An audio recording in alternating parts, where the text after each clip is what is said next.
I'm going to ask you about, teams not showing up in the playoffs, and then they say, well, we just didn't have effort last night. What do you make of that when you hear that excuse? Zeroing in on the Sixers, right? Like, Embiid, you can explain. Like, he's got a broken face. And every time he gets touched in that face, it clearly causes him an incredible amount of pain. So I think that's why he wasn't the physical player we're used to seeing throughout most of the season, because, he starts banging down there and the pain ratchets up, and it's a lot of pain to be in. Have a broken orbital bone, even with a mask on. The guy you can't understand and can't explain is James Harden. Like, what is James Harden doing? Like, what is James Harden at this point? He teased us in game 4, Dan, with that 31 points. He was playmaking. He looked like the James Harden of old in that game 4.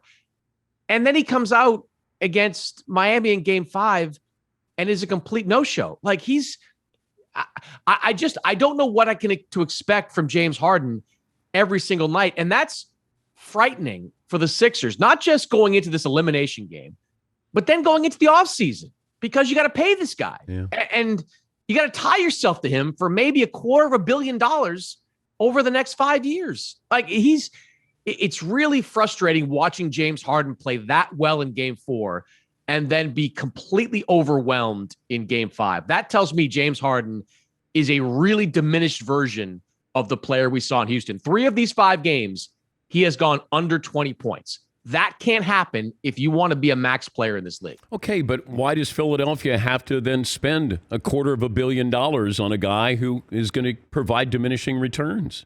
Okay, but what are you going to do? What's the alternative? If he can get, like, all it takes is one bonkers team out there to give James Harden an offer in the offseason, and he could disappear for nothing. And that would leave you with no Ben Simmons, but no James would Harden. They be a better team without him, though, Chris? I would have said so.